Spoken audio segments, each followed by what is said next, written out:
Guys, ThePremiumRat here. Welcome back to the last episode of the Spurs career mode of the series. This is episode 18. Obviously now we're in the top 4 hunt. We've got 2 games to go. We are now 2 points behind Liverpool. That's all it is. This is our game in hand against Newcastle away. Always going to be difficult going to Newcastle away and trying to get a win. They're a top side. And so in this game, not much really happened, to be fair. A couple of chances either way just for half time. Obertan with forcing a good save out of Lloris, and then Eriksson there. With a kind of a tame effort, to be fair. That was our really only real chance of the first half. Into half time, then we made a couple of changes because this game was just boring as fuck. Honestly, nothing happened. But as soon as we make the changes, they went 1-0 up.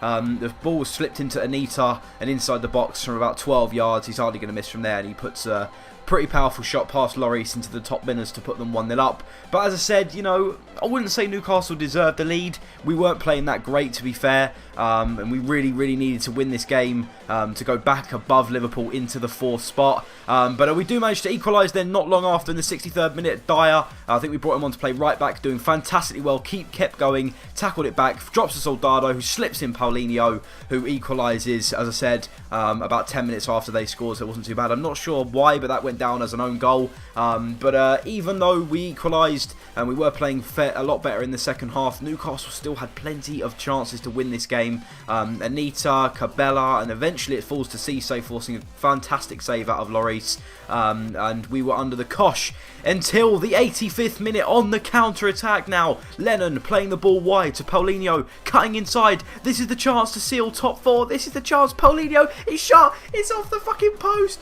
And it's cleared. And were we going to end up ruining that miss? Of course we were, because it ended 1-1. And that was our game in hand.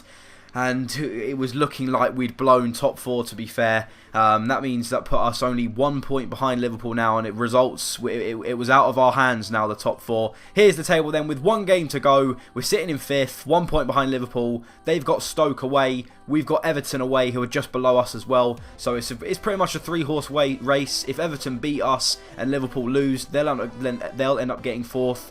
Basically, we need Liverpool to draw or lose at Stoke, and for us to beat Everton away, for us to secure the top 4 place. But we really needed to beat Newcastle away. That was our game in hand, and we just didn't do it. As you can see there, Chelsea pretty much wrapped up the title with, you know, like 10 games to go early on in the season. Woolwich in 2nd, and then United 3rd. Those 3 places are not going to change. So for the last time in the season then, the team is going to be Lloris, Davis, Vertonghen, Kabul, Walker, and then a flat 5 of Lennon on the left, Stambouli, Maya, I think that's Dembele, Lamela, and up front on his own, Anthony Martial, who's been a fantastic signing for us. I think the reason we didn't play that well against Newcastle as well was the fact that obviously we'd just come off the back of the PSG game in midweek, and we had some tired legs. And again, we had to rotate the side for this game against Everton, which was again always going to be a difficult place to go. To end with Stoke away, I think it was, Newcastle away, and then Everton away as your last 3. That's fucking tough. So it wasn't going to come easiest for us to get top 4. But anyway, as I said, we're playing Everton away. Then they get a couple of good chances early on. It falls to Gibson there on the edge of the box. And our first chance comes after about 10 minutes. Lamela doing well down the right-hand side, cutting inside, and then, you know, fair enough, he hit the target, but he could have done a lot better from there. But at least he tested Howard, I suppose. But into the 15th minute then, Everton still creating chances again. Another chance falls to Gibson at the edge of the box. And he missed the target completely the first time, but the second time there he forces a good save out of Lloris. But from that resulting corner then it's whipped in by McGeady, and then another chance from Everton they just don't hit the target with. Lukaku with a decent header, free header.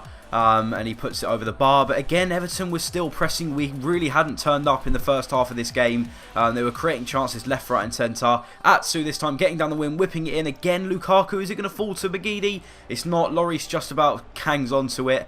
And we clear. But again, another chance. Naismith this time slipping in McCarthy, I think it was. And again, drilling that one just wide. And as I said, first half we were playing absolute dog shit. So we thought we'd make a couple of changes. Not sure why I made these changes, to be fair. I think I checked the scores at half-time and Liverpool were winning 2-0, and so it was kind of out of our hands. We weren't going to finish in the top 4, so I thought I'd give a couple of players that don't normally play a little bit of a run out. Played Kirakez. We also brought on Chadley as well, even though he's played fair a few times this season. But again, straight after half time, you know, Dembele did fantastically well, and then we slipped through Martial with an absolutely fantastic pass, and with our real first chance of the game, to be fair, one-on-one, Martial does brilliantly well to put us into the 1-0 lead. But as I said, it kind of counted for nothing because I checked the scores at half-time, and at half-time Liverpool were 2-0 up away at Stoke, and so we needed a miracle. We needed Stoke to come back and somehow draw that or end up winning it. For us to get top 4, and obviously for us to end up winning it as well. And again, we do manage to also double our lead though, but again it's kind of in vain. But how many times have we seen Lennon pop up with important goals this season, breaking all the way from our defence, using his pace, kept running, fucked the last defender, and then slid it under Howard to give us the 2-0 lead, and that was pretty much game over. That was the 2-0 victory, to be fair. Even though we'd been dominated by Everton in the first half, we kind of come out, made a couple of changes at half-time, and they seem to have worked. And Lennon there, he's been one of the best players of the season, to be fair. Fairly consistent. But again, even though we were 2-0 up, you know, they still created some chances and could have got a couple of consolation goals. But Lloris made a fantastic save. And again, we had one more chance there. Marshall in the 93rd minute, cutting inside on his right foot and just blazing one just past the post. And that was it, guys. That was it. We won 2-0. Mixed emotions on the last day because I was happy to go to Everton away.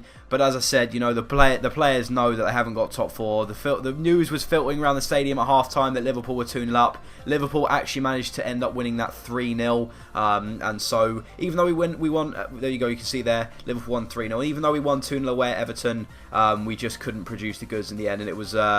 But to be fair, you know, we finished 5th, and I was fairly happy with that. Some of you may be disappointed in me, but to be fair, after 10 games, considering we were bottom, I think, you know, to be fair, to finish 5th and had the season that we had was decent. We got to the Europa League final. Obviously, unfortunately, lost that to PSG. If it had been anyone else, we would have had a better chance, but we had to come up against PSG. That was just unfortunate.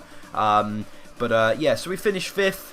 Overall, the season was decent, to be fair.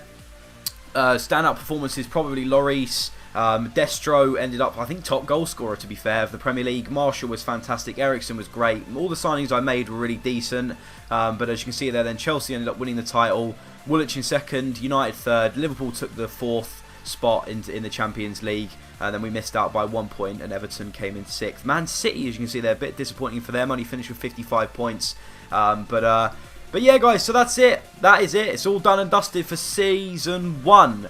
Do you guys want a Season 2? In the next couple of days, I'm going to be releasing a straw poll. And it will be up to you guys to decide how you want me to do the Season 2. Because I've got a couple of different scenarios I can do. I can do it live, which will be a lot more funny, and it'll be, you know, generally the reaction and stuff from the games will be fairly entertaining. I could do it exactly like the same that I've done this series, or we could scrap the Spurs one and we can move on to a different one, because, you know, I never really saw myself as a career mode guy at all, but career mode has actually grown on me, and I can see myself uploading quite a few different career modes in the future.